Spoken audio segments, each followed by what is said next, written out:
You listen to the Vinny Eastwood Show. My very special guest is now Sevan, or otherwise known as James. Welcome to the program. Wholeness, it's definitely great to be on, Vinny. I'm glad to, to be here ciphering with you. Well, you seem like a very happy chappy and whatnot. Could you please explain a little bit about yourself? Well, yeah, definitely. I'm always charged up, obviously. Well, just to introduce myself, I'm James Evans Bomar III. Some people know me as Sevan. I'm the author of The Code of the Matrix and the developer of the Resistance platform. You can actually Google the Resistance and get us on the front page so you know how hard we're hitting. And now we're opening up a new platform called AstroQuest, which is basically about using the body as the Innerverse and traveling around into different spaces in order to get a maximized understanding of exactly what's taking place on the planet, which is still you. And what's your website there? The website is actually, you can get us at www.astroquest.com for simplicity. And obviously we're at resistance2010.com. We've been there for about 4 years, kicking out esoteric knowledge. Of course, we have the largest esoteric library on the internet.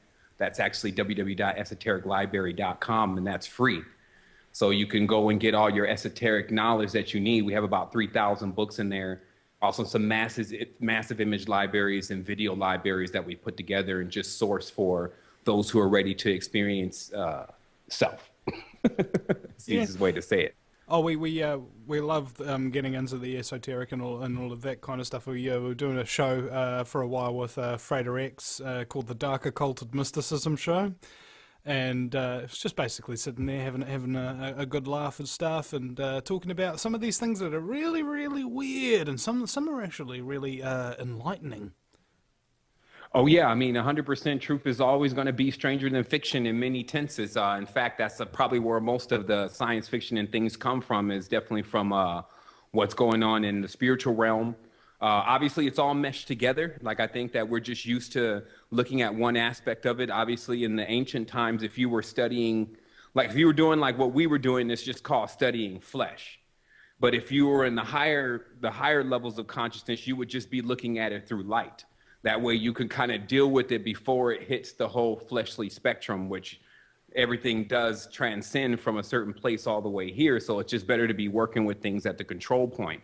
And so really, this is a massive level of information and knowledge that we're bringing forth. It's not the same as what people are delivering, and it's always remained like that. It's more like, in many tenses, Willy Wonka's factory. It's just some people get in there, some people figure out how to get inside the resistance. It's not locked, you can get in there, but we've always been one of those factions that not everyone is known about for various reasons, various levels of bureaucracy, we'll say.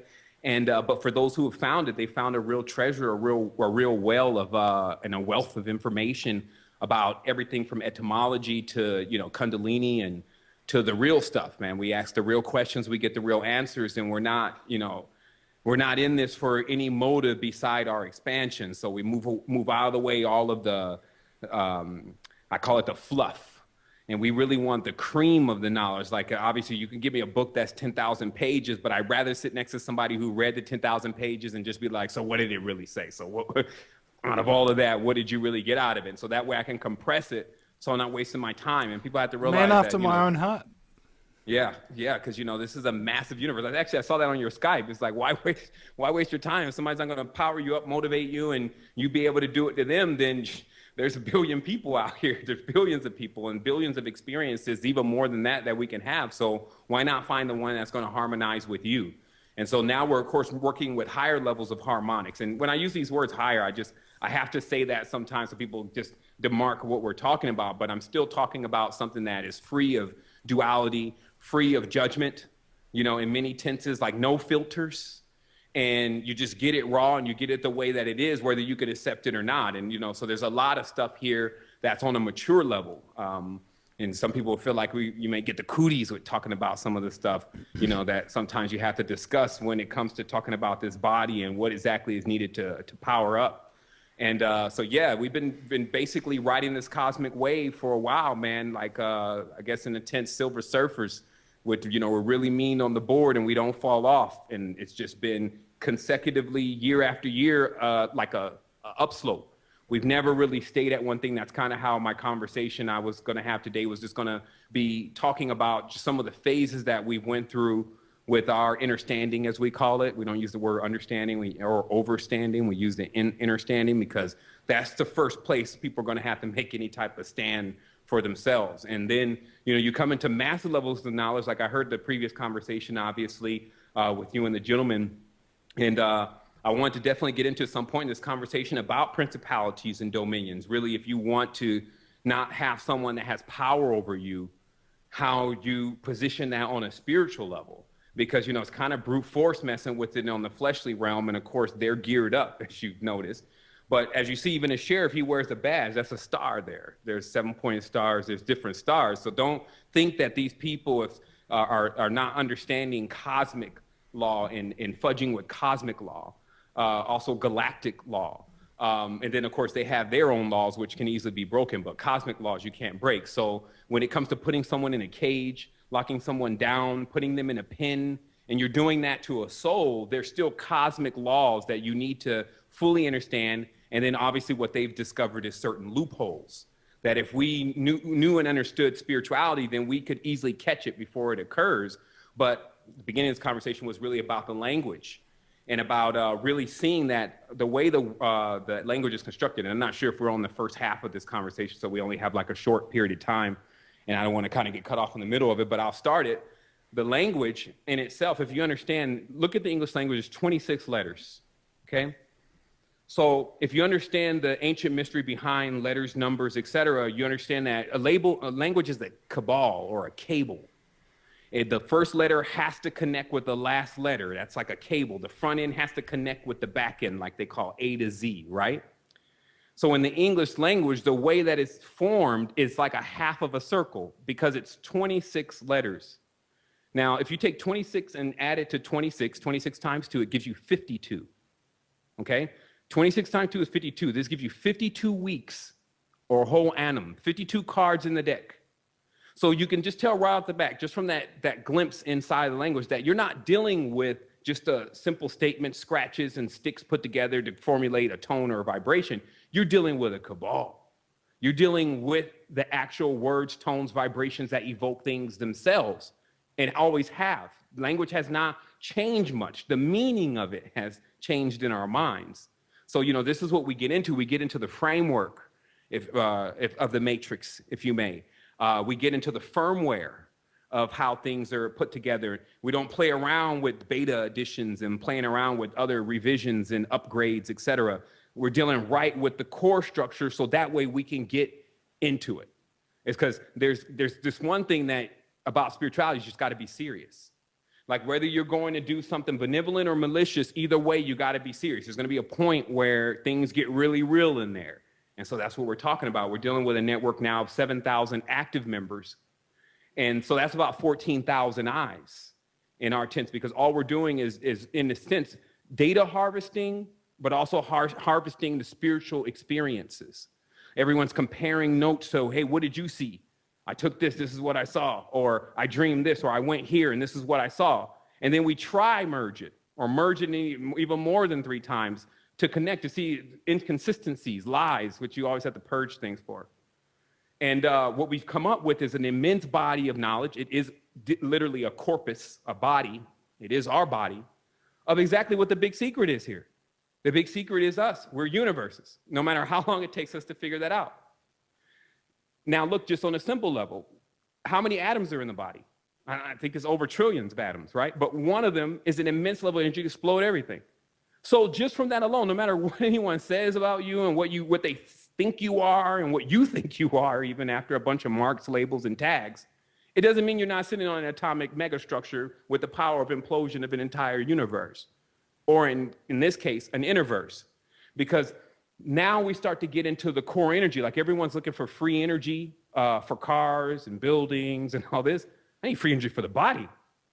I'm tired in many tenses, working 4 or 5 jobs, and then you got people screaming at you and all this. I mean, what's up? Can I plug in? Is anything going into this PlayStation or this TV that can I plug it into? And then what we figure out is that the plugging in's already going on. Human body is docked, and there are ports all over the body. This is, of course, what we take in. Things are always boarding us, and to the point where we're just as run down as the earth is. There's a symbiotic in everything. And if you could see the corpuscles as you activate third eye, you start seeing these globules going through the air. It could be just garlic. It could just be a scent from a rose, but it's all traveling in these little orbs, right? And they go in the nose, go in the ears, go everywhere, and they dock.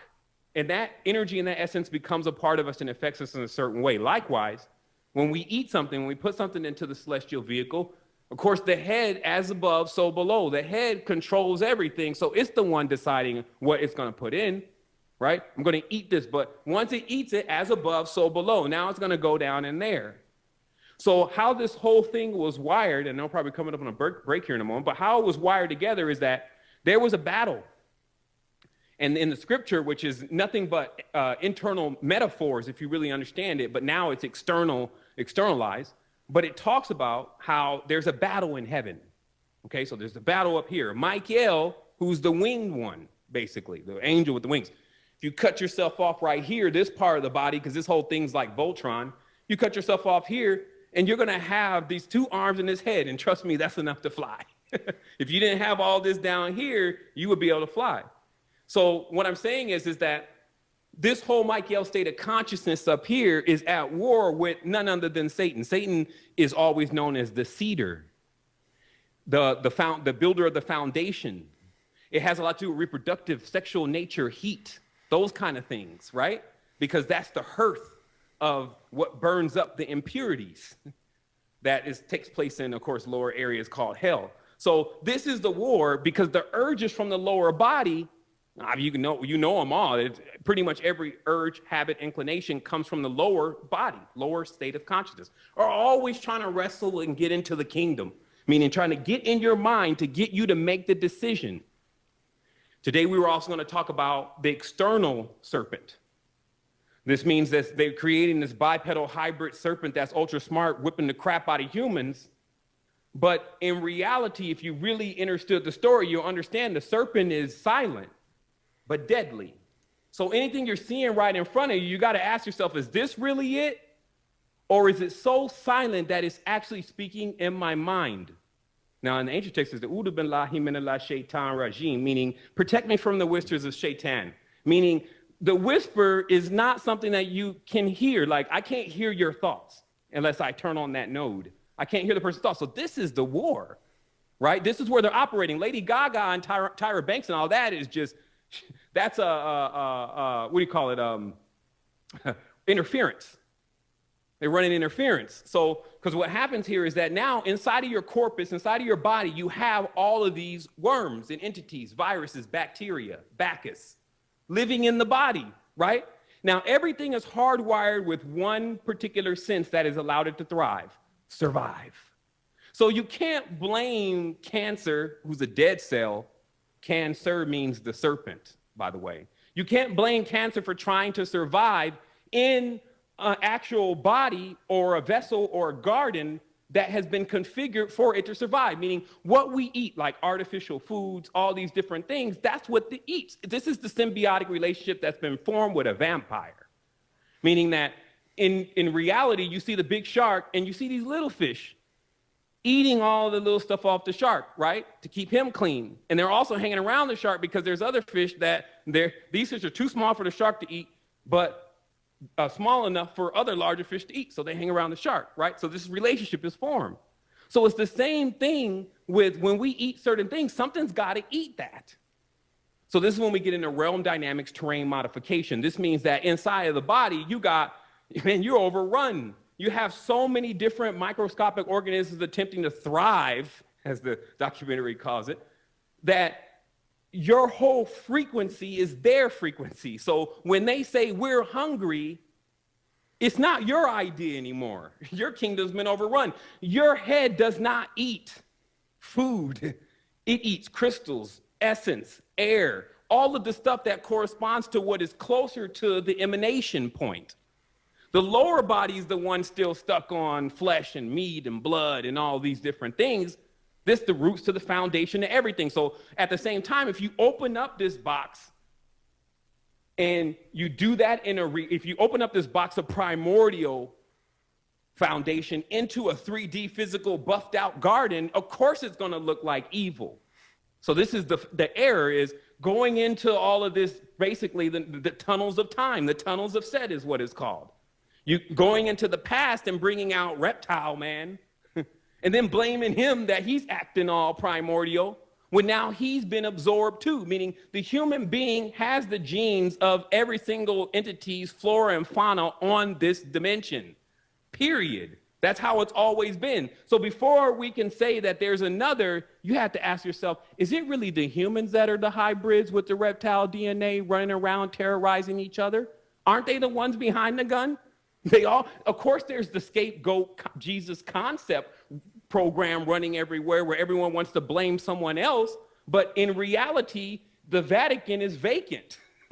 The only people that are now controlling this reality is us on this screwed up code. So that's the beginning of Babel in every tense, because that has a lot to do with what? When the God says, let us go down and confuse their language. Yet this is the God that they're worshiping. You see what I mean? So in many tenses, let me turn off my notifications here, excuse me, but in many tenses, you'll see that they erected a god, Gud, a Germanic god. Notice how in other parts of the world, excuse me, there again is the notification, and I do apologize. Oh, we can't hear it, mate. Oh, okay, great. All right. So, all right. Well, let me just turn my stuff on Do Not Disturb, and I'll call that person when I get off on it. I do apologize for that on your show. But again, the Germanic god Gud, okay, just to show you how the etymology is powerful, it's important. God is a dog. Like, let me show you. If you understood any of this stuff, just because a word is turned around does not mean it means a different thing. We're coming up to break very shortly, and my friend Jonathan Eisen, who does this magazine here, Uncensored, he told me a joke one time. He says, what is an existentialist and an insomniac and a dyslexic? What does that person do? What do you get if you cross them all together?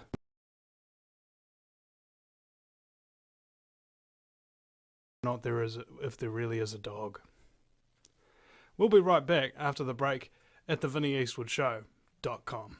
So what we're really talking about, because obviously I can expand into what I was discussing earlier in just a massive way, but I also want to let everyone know, how this came about, like how this energy is routing through me.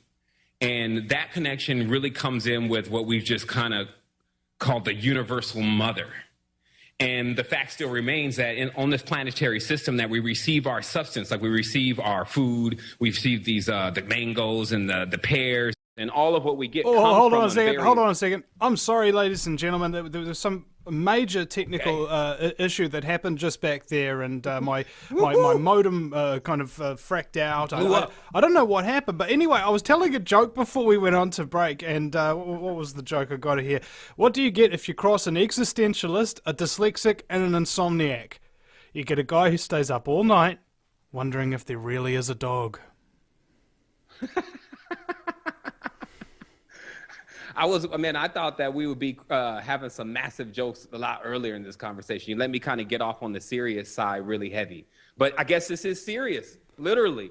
The planetary system serious, AKA the dog star. Like, it won't stop with this. It's a train, it's a wheel, it should connect, right? And realistically, it's all starting to connect. Like, what happens, right? If you got this 5,000 piece puzzle, some people, they like this.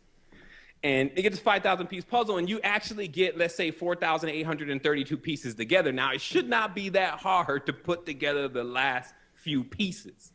And so that's what's literally happening. We're starting to see now, because of this huge puzzle that we had to put back together, what exactly is going on. And the conspiracy or the intricacy of it, it has to be an adventure.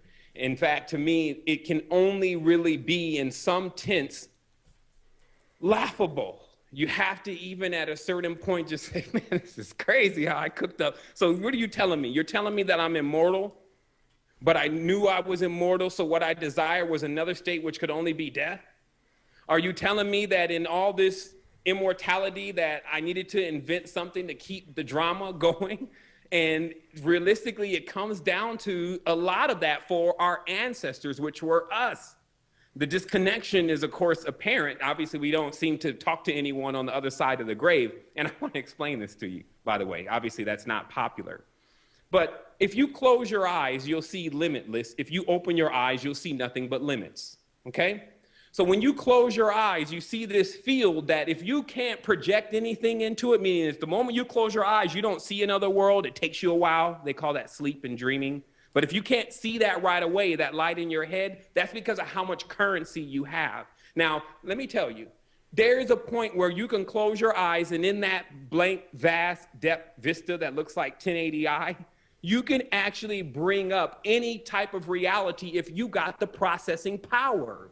So do you see why this type of stuff is hands-off in a reality that always wants to show you that you can't fly?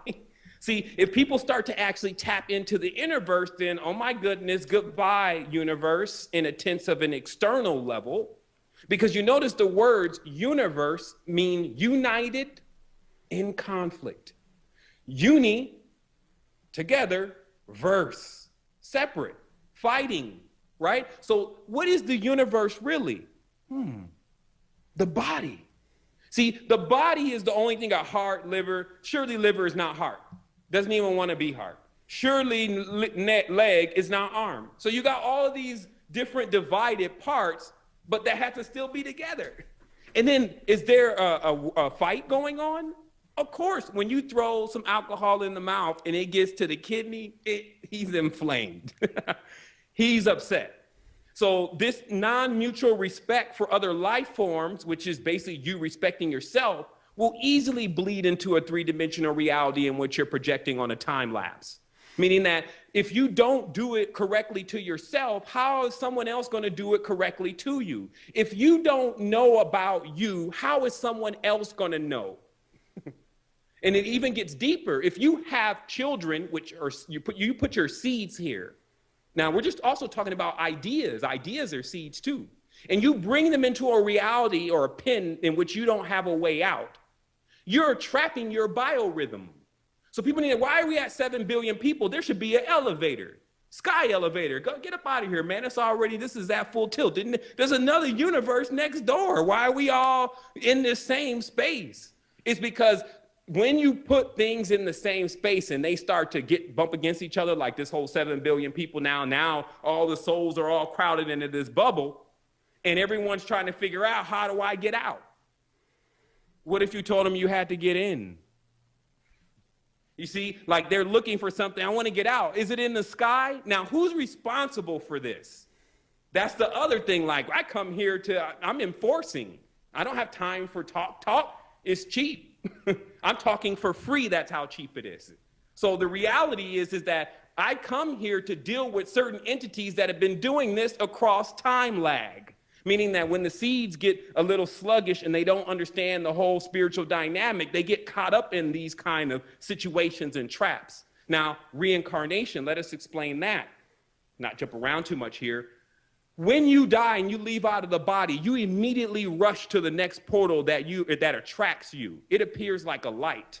This is why when you walk by someone, and especially if it's of the opposite sex, and you see them in the eyes, there's an attraction or not.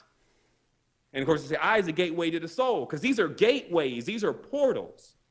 So when the soul comes out of the body, now if you've been living in this dank, low character that's guided on animalistic instinct, which you could easily refuse as an apex being called a human, and then you go rush to the next propagating point of copulation, which is basically your mother and your father, as you're calling them, then you reincarnate or spawn into the reality again. So this is why they were saying that you have to watch in many tenses the difference between the love and the lust. You have to watch the difference between motive and compassion. You have to watch that these two serpents, right, whether they be white or black, will still mislead you. This is the Caduceus staff. You see the serpents going up, and then they go up to the globe, and they're on the side of the globe. Now, imagine that globe as your head. Okay, on the Caduceus staff, on the top, there's a globe with wings, as I told you. This is the winged area. So if the globe is up here with the wings and these two serpents are here, what are they really? Do you ever see the character with the good and the bad angel whispering in the ear, you should do this? They're wrong. this is really the right way. What about the left way? Because either way, it's not balanced. See, we have to learn that these ultra purified people have contaminated the upper kingdom. They're bougie up there and they got it stuck and blocked just like everything else. If a person is not cycling through chakras, meaning you're not sharing, you're not giving your experiences, you're not happy when you see someone. If you're not doing that, you're stuffy, right? So when we look at all of the individuals in our reality, they're all clogged up with the money and the material and the mass. The whole reality needs a kalima, if you ask me. So this also is manifesting in the person's physical body. As I said, what is the guy named? He died with 30 pounds of fecal matter in his kidneys. That's your bowels. John Wayne, okay? That's your bowels. Now, bow means Lord. B-O-W-E-L, B-A-A-L. Baal is the god of hell. Now, what are we talking about again? We're talking about that lower part of the body where it burns up all the impurities accumulated by the upper body. So if it's not working right, if your hearth is not working right, then it can't burn up the impurities. Now, what if your consciousness then, instead of being in the root chakra, what if your consciousness, instead of being in the crown chakra, is deep in the tail, in the coccyx, in the bone, in your root chakra, in your spine, where you used to have a tail? People say, do we have a tail? What are you talking about? We didn't have tails. They already told you the coccyx bone is the domesticated piece that's left, like you do a Doberman pinscher and you chop off the tail. The rest of those vertebrae were the other rest of 33. 33 didn't complete anything. 33 is a third of something. We don't have 33. We have, if anything, 100 or 99, but not 33. So you watch the domestication, but still realize it's just a physical vehicle. If I cut off the arm, it's still there on the astral plane. Anyone that has an amputee will tell you, I dream with an arm on. I don't know how it's a phenomena. So all of what you still are is not too far from you. It's just about us knocking down the divisor or the barrier or that wall, that veil, that evil, V-E-I-L, E-V-I-L. They're all veil. So you got to pull down and rip down that veil, and then all of a sudden be ready for what you're supposed to see. Now, this division symbol, let me show you how it turns into even symbols. Look at the division symbol. It's two dots or two orbs with a line in the middle. So there's something dividing one from knowing the other. Basically, the human from knowing about afterlife. From realizing that even the mother or the father that's dead, when you close your eyes, you can see them and talk to them again. But wait, you're talking still to their eidolon. The idea you have of them. You cannot expect for them still to be that.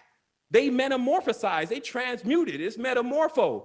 They may be up there on the Arabot or in the high levels of the consciousness by now, but still what you can see in your mind's eye is what is enough.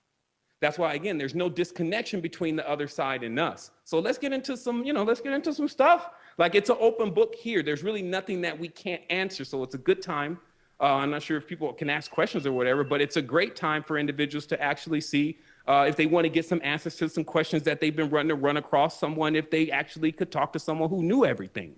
Now, I'll tell you this. If you say you know everything, let's get it straight, you've already utterly failed. Yeah, I've got this saying is that the man who thinks he knows everything obviously knows nothing. The man who says that he knows nothing knows enough. Exactly. And because the simple fact also is that because we're powering ourselves on our ideas, once we think that we have everything, there's no more power. But what I am also telling you is about this immediate universe, there's nothing new under the sun. We mastered this. This is phi based knowledge. 72 degrees times 5, 360 degrees is the perfect circle. It's a pentagram. Then they talk about the serpent. It's fire. This whole world's built on combustion and conflict. Some people call it mitosis, division. The god is called Deus or Zeus. When you die, that means two, to split, basically. So the whole thing here is about a cross, right? Because there's the same two sticks together. And so in sometimes this is like A, B, C, 1, 2, 3. That's how simple it can be. Or we can start talking about centripetal and centrifugal and swooning on torus fractions and imploding through tornado currents. You see what I mean? What? But that's what we have. We have a diverse group of beings here on the planet that can equally philosophize in scientific tongues and then break it back down to religious, contextual, orthodox script. Because why? We are in ourselves willing to do anything to survive. The moment that we actually figure out that to really live, to really put yourself into the control seat is about us, that's when the game begins. It's never going to begin with us continuing to pour out an endless level of energy that we don't have anymore towards this external reality and them doing their Ouroboros. They run out this thing like a ceremony. You see it, you track it now. The only reason why we track it because we got TV and computers, but they do the same thing. They cause a problem, reaction, solution, etc. So and then every time that it just gets dull, they do something even more crazier. So what is this? This is something saying, look at me, look at me. Do you notice how any star and actor is willing to do anything to get you to look at them, right? So it's the same thing. They're willing to do anything to keep your attention because even if they get a minute, 2 minutes, 2 hours, 2 days, whatever, then the goal has been accomplished because the time that is needed is the time that is needed to focus on yourself. And so you take this, you're the candidate, you're the initiate, you're the holy arcanum, you're the ark. And the lies that have been perpetrated by gentlemen such as Paul the Apostle, who's Apollonius of Tyana, taking revelations about Abraham and Sarah, who's Abraham and Saraswati from Hindu texts, putting in revelations as if it's John on the island of Patmos when it's really a Hindu text about 7 churches, which is 7 chakras, and then 7 seals, which is those same wheels that are broken when you actually raise Kundalini upwards, right? And then now we're sitting in a dominion of a papacy, a papist, a pole, basically the limp masculine tense Mother Circe, men who wear skirts. Basically, the judge comes in. They're playing Mother Church because see they knew that the role, and we'll get to that back. We'll get into the Mother Church when we come back because that's the key to things. All right, the key to things when we get back behind the scary door, ladies and gentlemen, on the Vinny Eastwood Show.com. Back in just a few minutes, folks.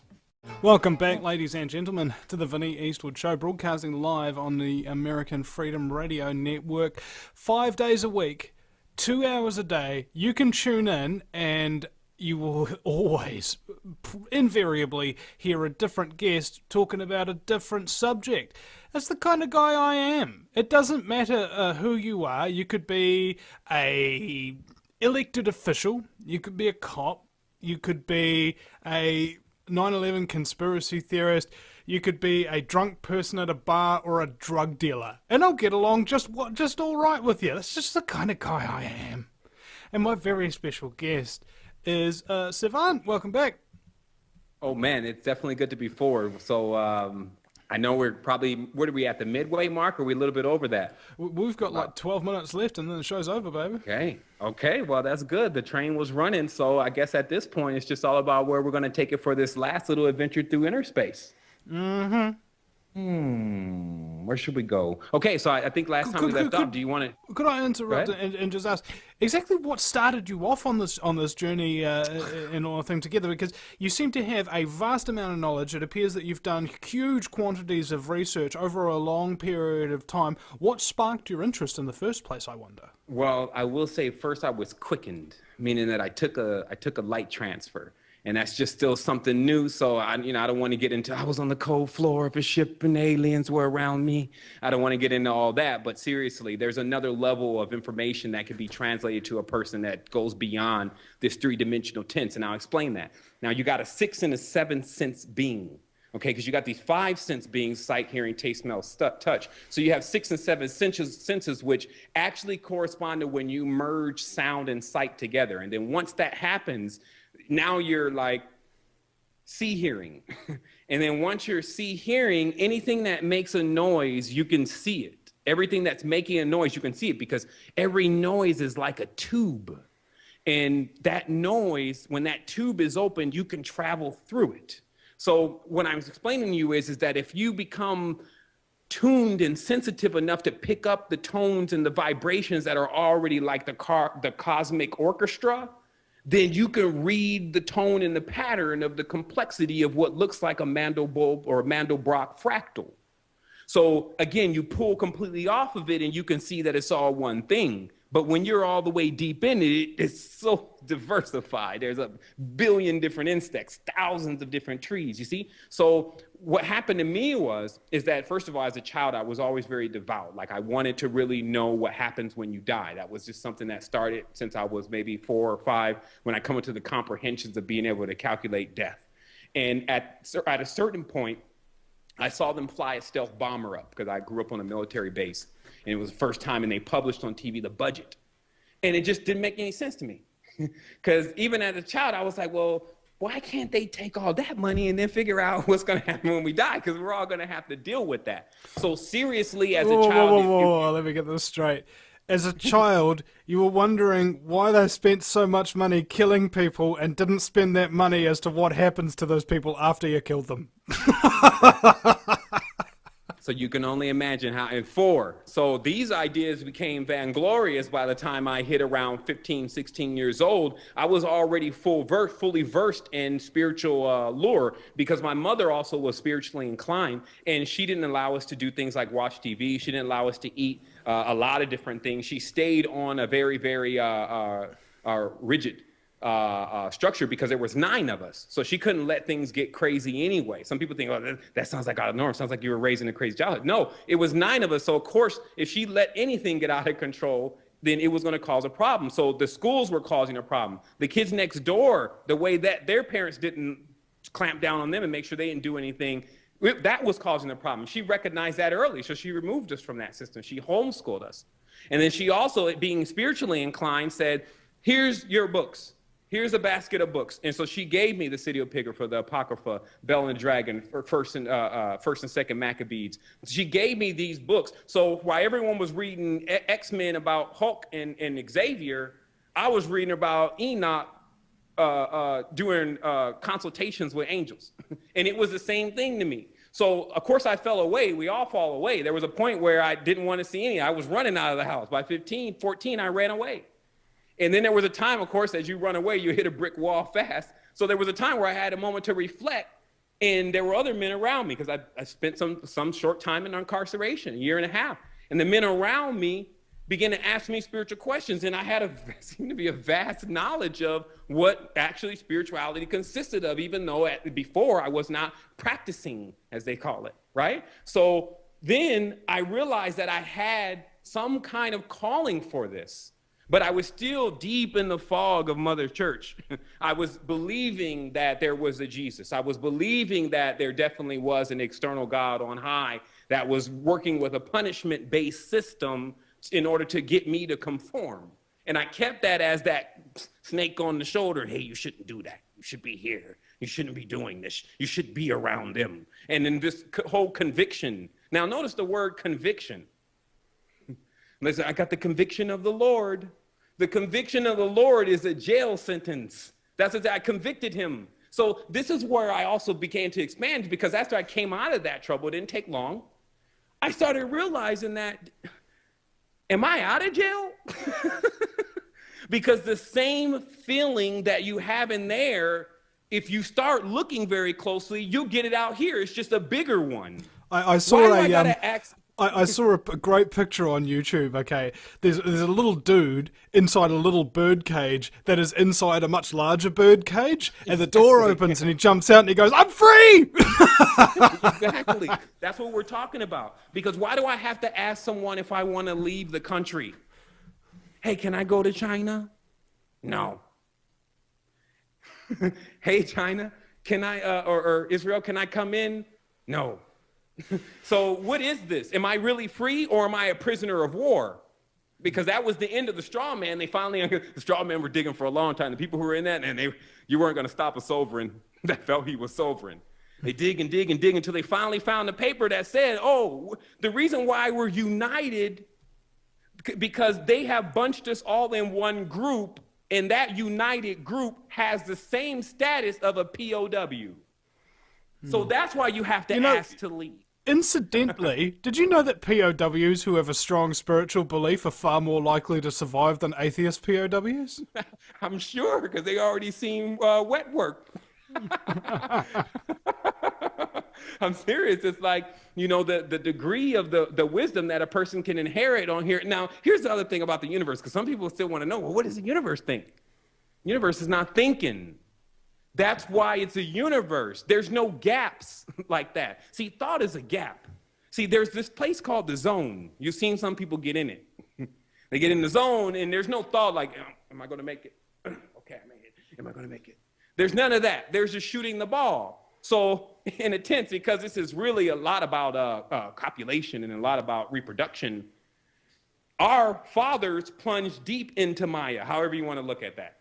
So in Maya is a womb, a matrix, a place where things are cultivated. It runs on a program and a system, surely. It's organized because it's in an organism called the universe, which is in order, or else all the planets would slam against each other. So there is something about order that is necessary, but it's all an internal thing, because when you're trying to control what's going on outside, you're not at the control point. You're at the point after the control point. This is what the 33rd degree Freemasonry is all about, order out of chaos, isn't it? Well, they would love to think so. Because reality is that they are so devoid of any level of truth because of Mother Church has externalized all the documents, and they've gone and wandered after the King Rex Mundi, meaning that the horned king, the one who's in the middle of the maze, which is really Earth, is the Sunranus, the one with the elk horns and the stag, the bees, the god of the forest. All that's about the king, who they're already aligned with. So they tell you very directly that they report to the Mother Lodge in England. The Mother Lodge reports to Rex Mundi himself, the Diaboli, because you're dealing with hyperdimensional time lords. Now you're out of the games of the dynamics of what goes on in the universe, because you're doing it to yourself. Now, remember, you can be coerced and conned. That's Khan is the king. Look, I got to rewind here. Khan is the king, who's Cain, who's the Cohen, who's priest.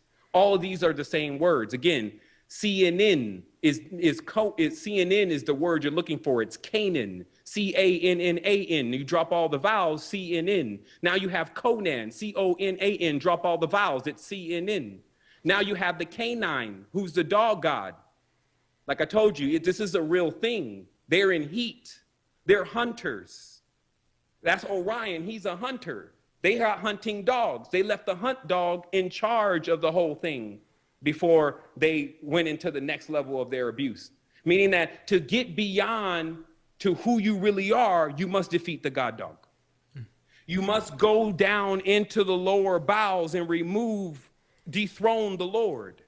You see what I mean? This is whether it's a god you set up in your mind outside of you, or whether it's some idol or something in front of you that you're allowing to govern who you are. All of it's got to go in order for you to be able to sit back in the throne. It's like, so all you're doing is then, since we're coming to the end of the show, all you're doing is you're going back in the body and you're saying, look, I'm back.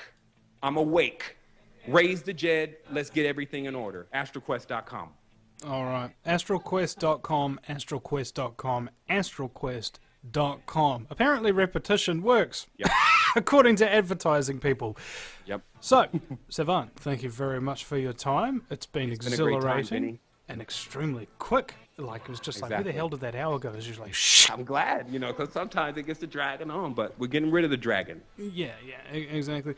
Get rid of the dragon. And, you're talking about I'll be back. One of the many things I've learned from Arnold Schwarzenegger films. Okay. That's another show for today, ladies and gentlemen. Thank you very much for listening. Thank you, Sevan, for your participation. And also, just bear in mind, we're listener supported, so if you can donate or subscribe, be much obliged. See you again sometime.